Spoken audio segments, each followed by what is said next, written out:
addressed the Lord, saying, O Lord, transcendental to material contamination, by the curse offered by Lord Shiva's men, we have become attached to fruitive activities. And thus we are now fallen, and therefore do not know anything about you. On the contrary, we are now involved in the injunctions of the three departments of the Vedic knowledge, under the plea of executing rituals in the name of Yajna. We know that you have made arrangements for distributing the respective shares of the demigods. Purport. The Vedas are known as Traigunya Vishaya Veda. Those who are serious students of the Vedas are very much attached to the ritualistic ceremonies mentioned in the Vedas. Therefore, these Vedavadis cannot understand that the ultimate goal of the Vedas is to understand Lord Krishna or Vishnu. Those who have transcended the qualitative Vedic attractions, however, can understand Krishna, who is never contaminated by the material qualities. Therefore, Lord Vishnu is addressed here as Ananjana, free from material contamination. In Bhagavad Gita, the crude Vedic scholars have been deprecated by Krishna as follows. Yanimam pushpitam vacham pravadantya vipushchita vedavadarata parthananya astiti vadina. Men of small knowledge are very much attached to the flowery words of the Vedas, and they say that there is nothing more than this. Vidvija uchu tatvam nate layam ananjana rudra shapa karmanya vagraha diyo bhagavan pratama karmopalakshanam idam trividat marakyam yatam virartam adidaivam ado vyavastha. The priests addressed the Lord, saying, O Lord, transcendental to material contamination, by the curse offered by Lord Shiva's men, we have become attached to fruitive activities, and thus we are now fallen, and therefore do not know anything about you. On the contrary, we are involved in the injunctions of the three departments of the Vedic knowledge, under the plea of executing rituals in the name of Yajna. We know that you have made arrangements for distributing the respective shares of the demigods.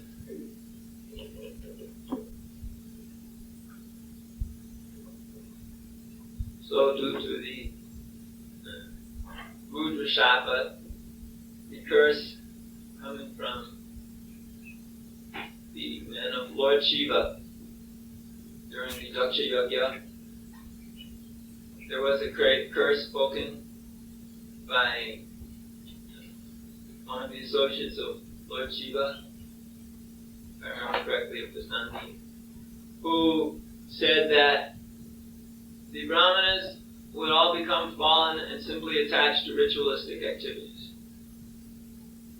And that is just what has happened. And the Brahmanas, the priests, they were saying, we feel ourselves to be like Veda Bhadarata.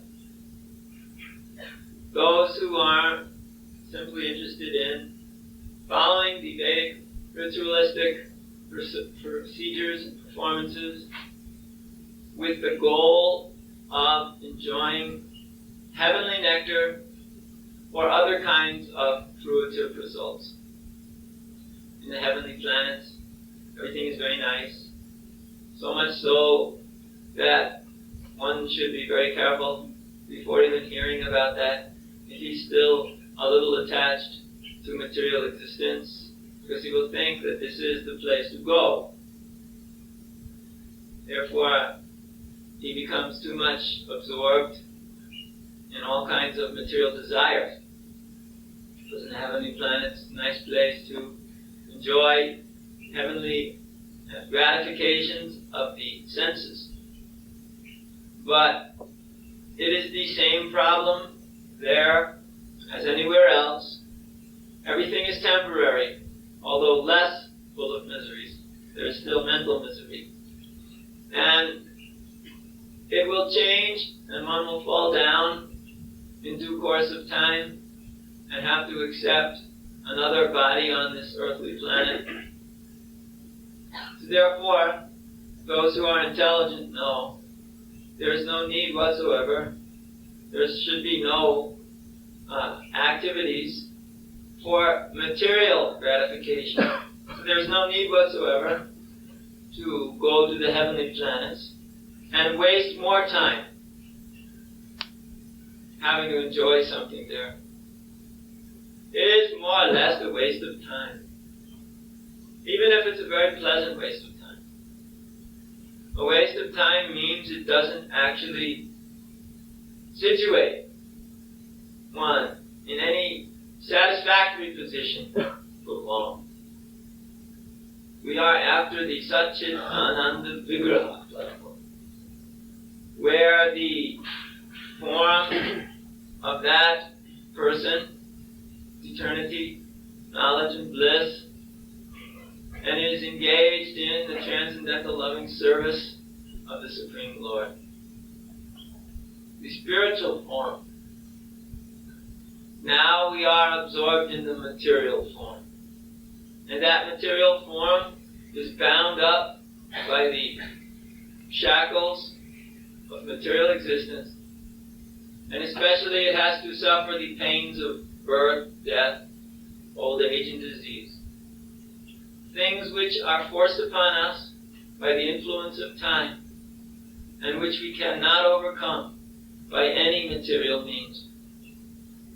Therefore, a wise person does not take pleasure in the enjoyment of the senses, knowing well that such things have a beginning and an end, and are therefore not acceptable to the devotee of the Lord. Beginning and end is there, meaning it's something which starts at one point and is finished at one point.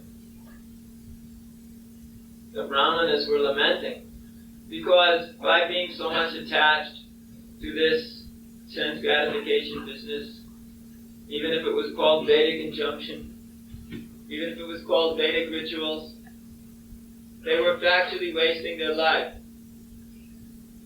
Wasting their lives because there are too many ways in which one may become completely attached and fall down. And the Brahmanas were saying we are actually fallen into the pit of fruitive activity. It's unlimited. The fruitive activities one can perform are unlimited. Sinful activities bring about further sinful activities. Just as a person who is good tends to act in ways which encourage him to act good again. Similarly, one who is sinful tends to act in ways which encourage his sinful activity again in the future. Prabhupada gives the example of a bottle of ink. If you take the ink out of the bottle and pour it somewhere else, that bottle itself is still inky. And therefore you tend to put ink back in the bottle. Because it's an inky bottle, you think to put ink in it. You wouldn't want to put milk, for instance, in the inky bottle. Now if you take the bottle washed out, then you put milk in it, well then the bottle becomes milky. You wouldn't tend to put ink in it. You don't put ink in milk bottles. You don't put milk in ink bottles. I mean, if you have any intelligence. Nowadays, somebody may do any crazy thing. So, the point is that when there is a vehicle, a body, which is in the mode of goodness, it tends to stay in goodness so long as one is acting with knowledge. And one who is in the mode of ignorance tends to stay in ignorance, simply by habits. If it is your habit to bathe every morning, then you will continue doing so. You will not like to not do it. If it is your habit to bathe 3 times a day, you will continue to do so. If it is your habit to bathe once a year, the thought of bathing once a day is like some kind of horror. So it's a question of habit. One tends to continue with his habits, contaminated consciousness. Krishna consciousness process is so powerful that it slices these habits, these bad habits, and establishes good habits. But one who is got the habit of sinful activity, even he's engaged in a fruitive activity, according to Vedic injunctions, still he has got the problem of the bija. There are 4 platforms of sinful activity, as explained last night in the purport. Bija is the first. Kutastha. The second. Phalanmukha is the third. And abruptly is the fourth. Kubija refers to the seed of sinful desire which is within the heart. This seed of sinful desire creates within us the activity which later on manifests as a sinful activity. Everything starts as a seed. Even the biggest tree starts off as a seed. Therefore, the sinful reactions begin with the seed of material desires. Bija. So first off, you've got the bij, the seed. Then secondly, starts the platform of action. When you act, when you do something, when you make that move to satisfy that particular desire. Then comes Phalanmukha, the point of receiving the reaction. That sudden realization that here is the reaction to my activities.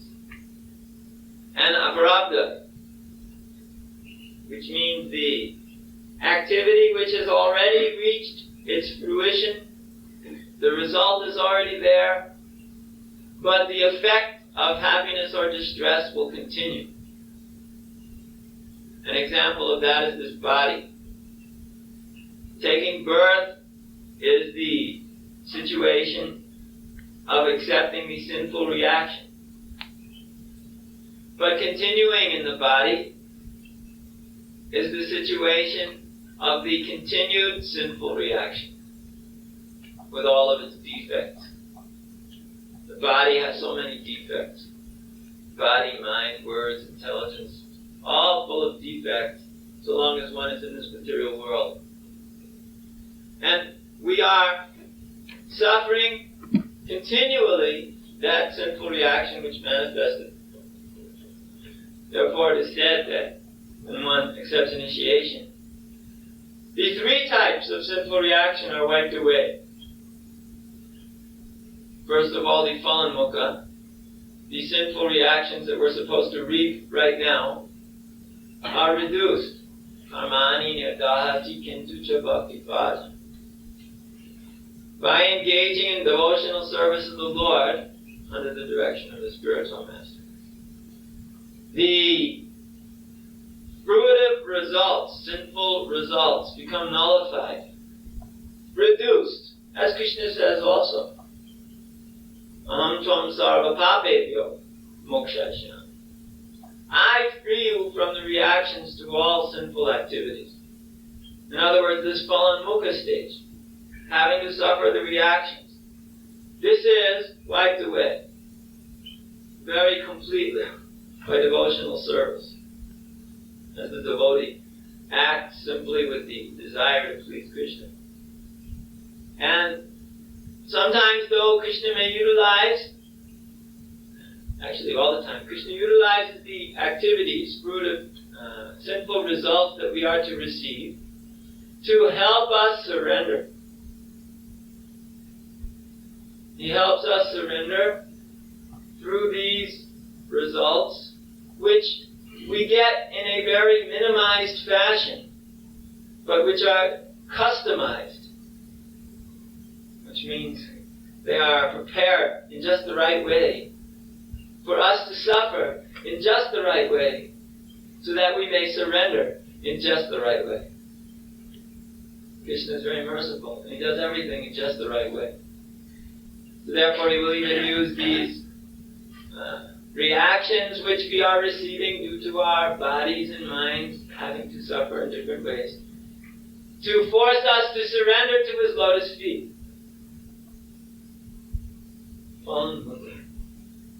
And similarly, the sinful activities themselves, the point at which we'll commit the sinful activity, this is also reduced and diminished and completely eradicated by devotional service, because there's no opportunity for sinful activities in devotional service. Or at least the major ones are cut away just by the four regulative principles. But the real thing is the bija, the desire in the heart. Because when that desire in the heart is there, the desires are forcing us to act in ways which we might not like to act normally. Therefore, the real point of devotional service is that it fries the seeds of material desire. After all, a seed can sprout even after a long time. It can sprout even after many years of lying dormant, if it is not fried. But if you fry the seed, it'll never sprout. If you take mustard seeds, even the ones that are sitting in our shelves in the kitchen, which have been there probably for a long time, if you take them and throw them in the ground under proper conditions, they will sprout into mustard plants. But if you fry them in ghee very nicely, you can throw them as much as you want. In the most perfect situation, they will never sprout. So the process of devotional service is meant to fry up those seeds of sinful reaction, sinful desire. Fry them up, so that they will never sprout into sinful activities again. However, the activities which have already taken place, sinful reactions which have already taken place, abruptly, they're already manifested. So there's nothing you can do about it. It's like if my body is born with not very good eyes, cannot see hardly anything. If I'm a devotee, that does not mean I can throw away my glasses. They have already manifested, this reaction is already manifested. There's nothing you can do about it. The birth and the different positions of life, fixed. There's nothing you can do about that, because that's already manifested reactions. So the 3 stages you can free yourself from, but the 4th stage is not possible, because that is something which is fixed due to the previous acquired reactions. So when one is too much attached to material activities, he is in fact creating again and again more and more seeds of material desire, which have to sprout at one point or another in the course of time. More and more seeds of material desire mean he'll be entangled in this material world, suffering again and again throughout time. After all, nobody likes to be diseased. It is not a very pleasant condition. But if one has to accept this material body, if one has to stay in this material world, then the disease condition will follow. There's nothing you can do about it. So long you're in this material world, you're going to suffer the disease condition of life. Because a body means disease. Just like water means wet. Body means disease. It's all there is to it. It must, it may be healthy for some time. And some bodies are extremely healthy. They're very strong, robust, can do many things.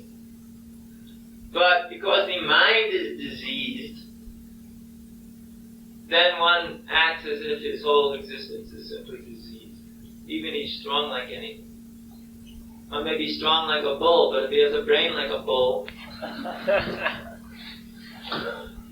then the situation is not very good. So, diseased condition of life means to be actually not understanding our real position as eternal servants of the Supreme Personality of God. Diseased condition of life means that we are identifying with this body, whereas one who is freed from the bodily identification, even if his body is diseased, he is healthy.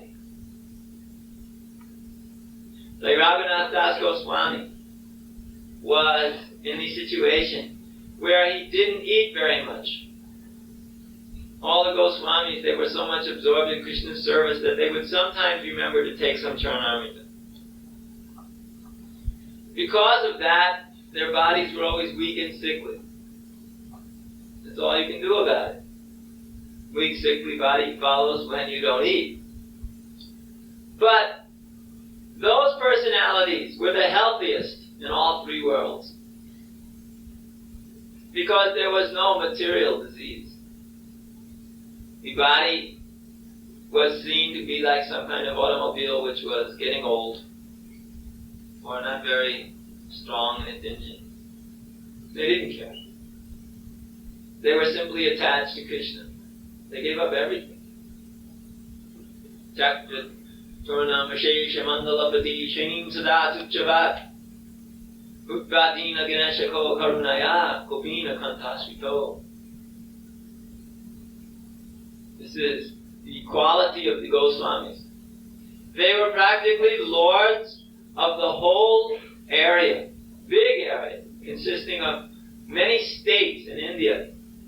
Mandalapati means lord of the big area. They were very powerful men.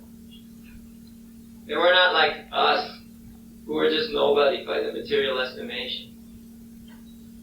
For such persons to surrender is extremely difficult. It's like presidents of countries surrender. Not just surrendering. Not that they just get some of Prabhupada's books and chant japa. These personalities gave up their kingdom. They were not kings, they were the chief ministers. They're more powerful than the king. They gave up all their opulences. Although Rupa Goswami was such a rich man, he could fill up a huge boat with gold coins.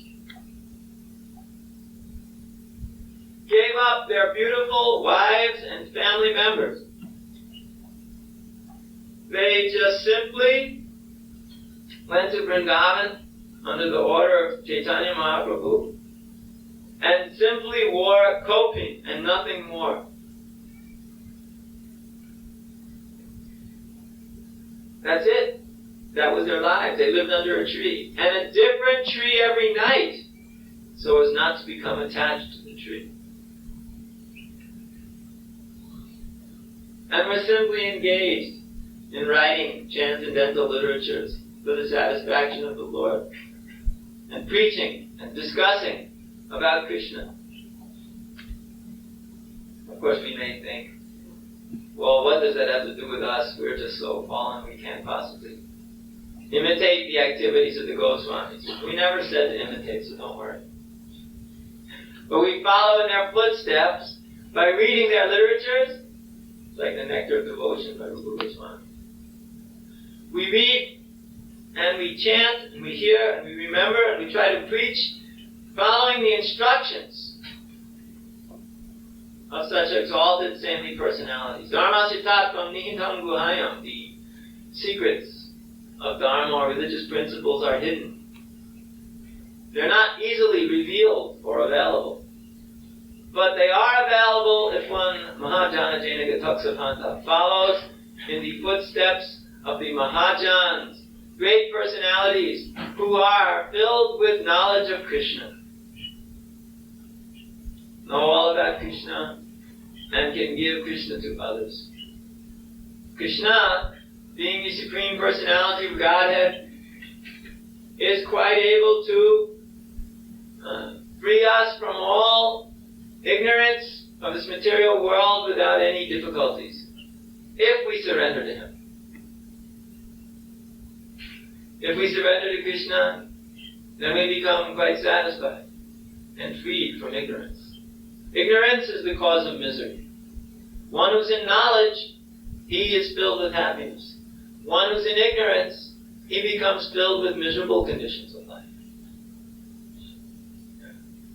It's like we sometimes say, suffering like an animal due to ignorant condition of life.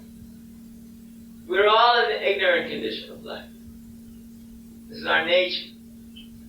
We're born into ignorance, and we stay in ignorance so long as we have not surrendered to the Supreme Personality of God. Therefore the Veda says, Tamasi ma chotirgama. Come out of the darkness, come up to the light of Krishna consciousness. The dense darkness of this material existence is just soul contaminating. Come up to the light of Krishna consciousness and stay there. So this is our mission. Amongst other missions, this is the main mission. Save yourself first before you go about trying to save anyone else. Save yourself first. Because if you're not in a safe condition, there's no way you can help anybody else.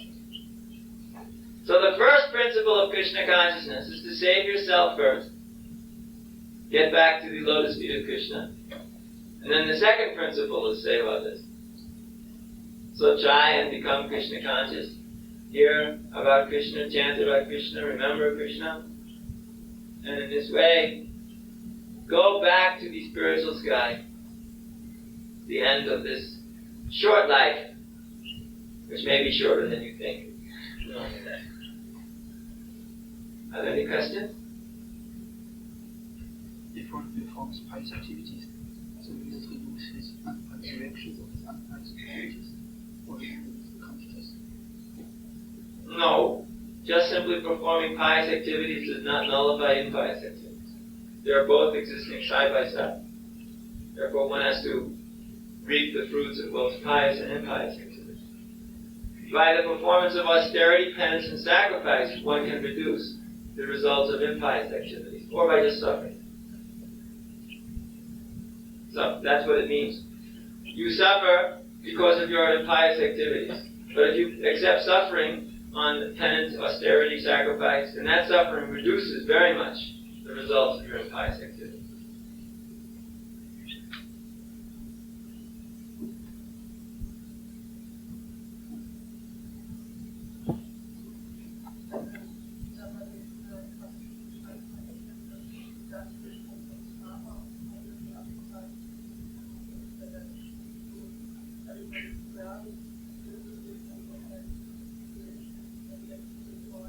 Of being frustrated. Now, there are many persons who are frustrated. They don't surrender to Krishna either. So it's not simply frustration which brings you to Krishna consciousness. But that's a very useful prerequisite. That's very useful. If you know that, if you are frustrated, then it's useful. But that's not the thing that brings you to Krishna consciousness. The thing that brings you actually is the mercy of Guru and Krishna.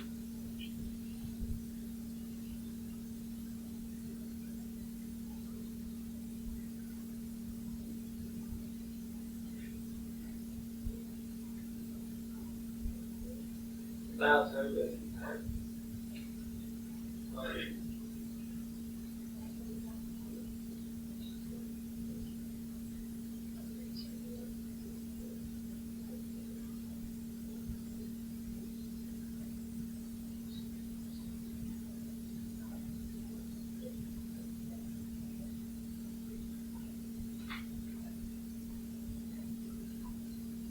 No, because you have to cleanse away those bad habits too. And once you cleanse away those bad habits, you tend not to fall back into them. But so long as you have not cleansed them away, you could consider that example then in terms of many little bottles. of habits. Some of them are milky, some of them are inky. And don't think, oh, we need some ink too.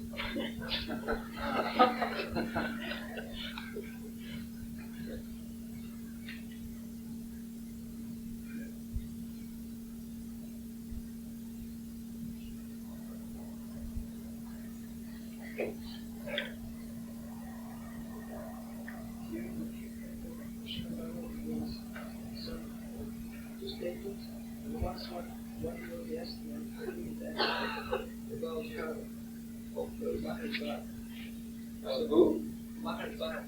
Bata. So, please. Due to the results of this conflict, he fell down from mystic yoga, austerity, and worship of the Supreme Personality of Godhead. Yes, those past deeds were being attached to the deer. So, this will keep him to do his path. That's because he was attached. He got himself attached to the deer and acted in affection towards the deer, so that would be harmful. But here Srila Prabhupada says, such punishment is only for a short period and it is not due to pastime. That's right. The punishment comes because Krishna, out of his mercy to the devotee, punishes him so that he remembers his real position and surrenders to Krishna. So the fall down was due to his activities. After all, why should he become a deer unless he was attached to the deer? But the punishment was not really due to his past activities. It was due to Krishna wanting to teach him.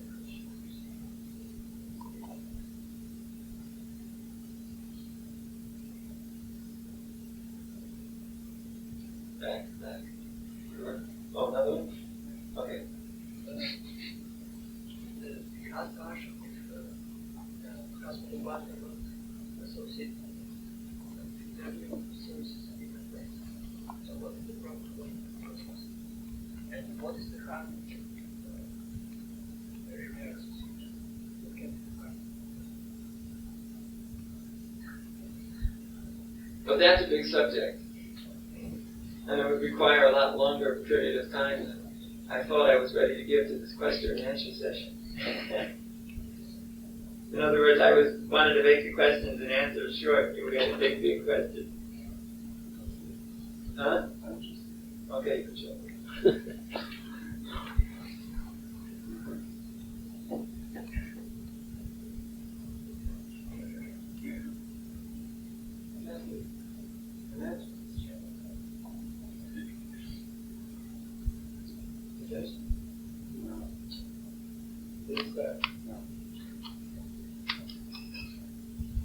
Speak.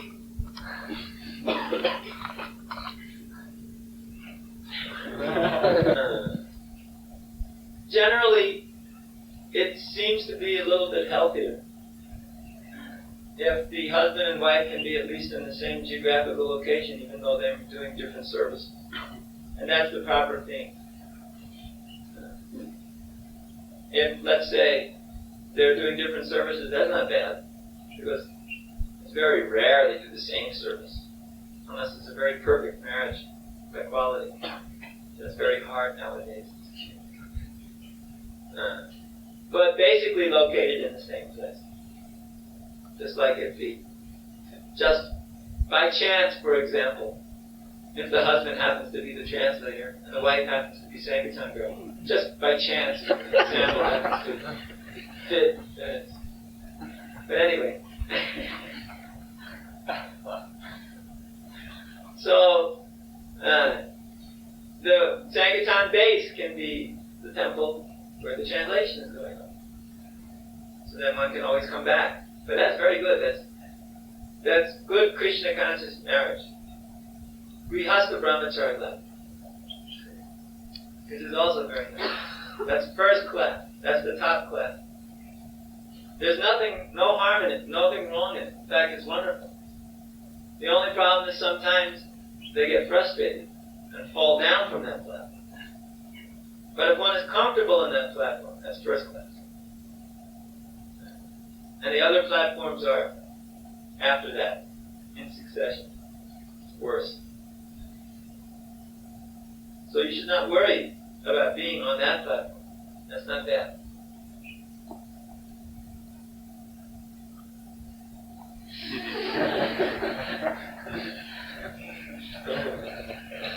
Gotta check out what the other half thinks.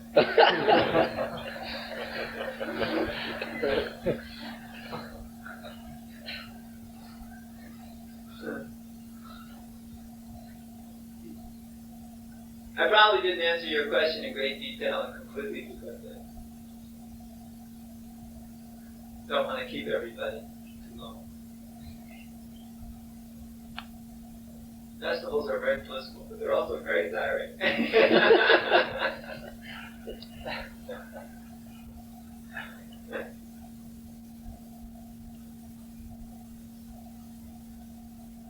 All right.